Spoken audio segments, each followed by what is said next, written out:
Of course, we are here to empower, support, and celebrate achievements of the women in the tech industry. We are together breaking barrier, and you know, Cyprus also is breaking barrier in gender equality, because this was first, I think, time in the government when the official position of gender equality second. Anyway, first time I'm 2.5 years in Cyprus, but first time I see so active, initiatives in the gender equality and empowerment of women. So we have here important, amazing guests. We had Madam Josie on our opening of the Women in Tech chapter. Now we grew a little bit, you see, yes. And I would like to welcome here Madam Josie Christodoulou. She's the Gender Equality Commissioner by the President to run us through, you know, activities the government is doing in this space. Welcome.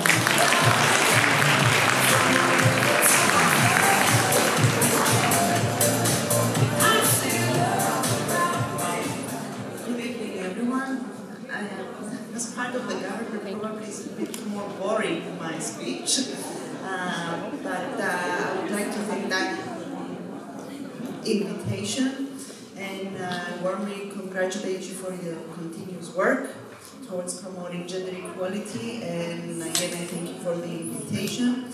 And tonight I think we are confirming again our common concern, but also our common aim to step up and take all necessary measures in order to eliminate the gender gap in the STEM sector and find those necessary tools to promote more women in the field, or to be absolute and more accurate,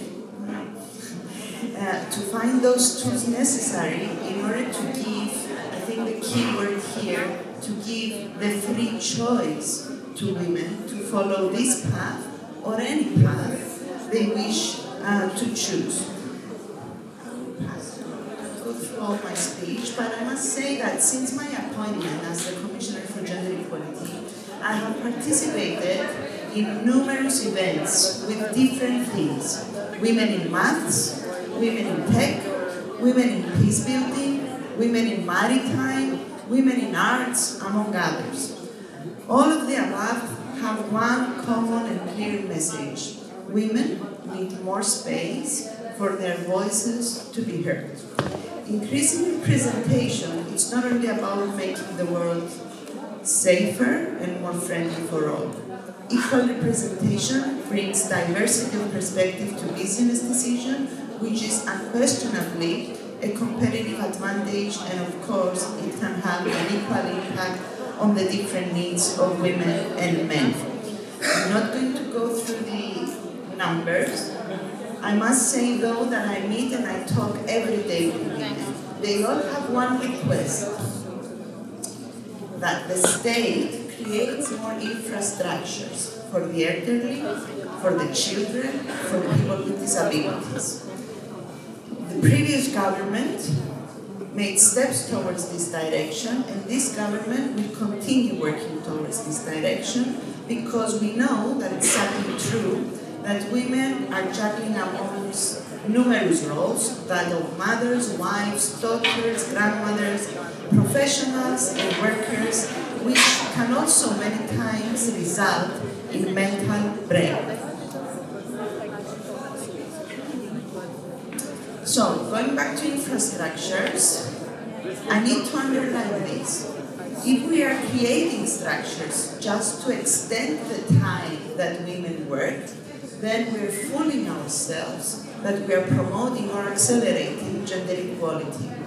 The aim should not only be to enable women to work full-time jobs, the aim should be to enable parents to reconcile work and life balance. We must change the discourse and start talking about equal distribution at home and start breaking stereotypes towards this direction.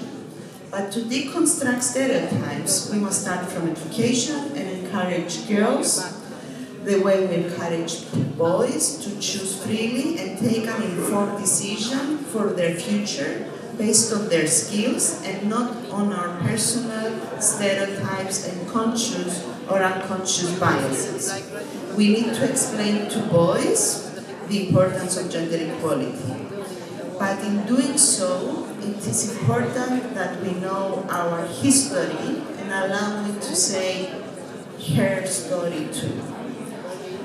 Women have been contributing as much as men in this industry for years, but have never been celebrated or acknowledged.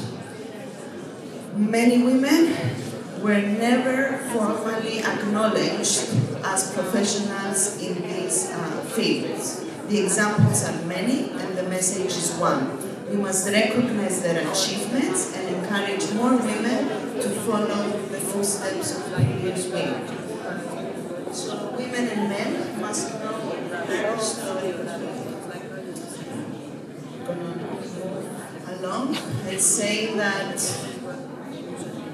Tanya, to say what the government is doing exactly. I need to underline that gender equality in all areas of life is high on the political agenda of the government and the President himself, Mr. Cyprus Christodoulou.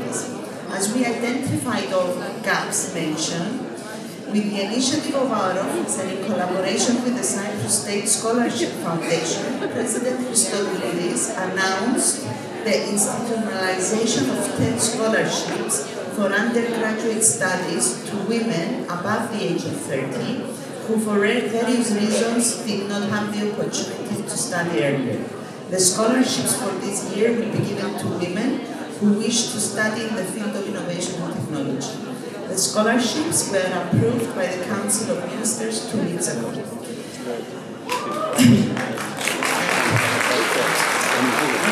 I mentioned that we need to create the space and provide spaces for women to listen to their voices. Towards this direction, our law office launched a new campaign entitled Her Story, with the first edition to focus on women in STEM professions. In collaboration with the Ministry of Education, the Deputy Ministry of Research and Innovation and Digital Policy, and Press and Information Office, we undertook a campaign with 13 women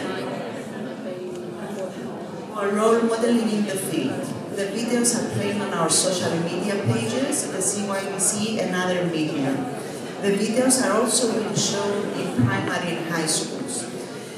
In our effort to work holistically and in collaboration with the Ministry of Education, we are now designing and planning a series of training courses for educators and career advisors on gender-related issues. The aim is to deconstruct unconscious biases and start guiding our girls and boys, as I mentioned earlier, based on skills and not stereotypes. This action is also directly linked with shipping professions, the so-called blue professions, as STEM is directly linked with those professions.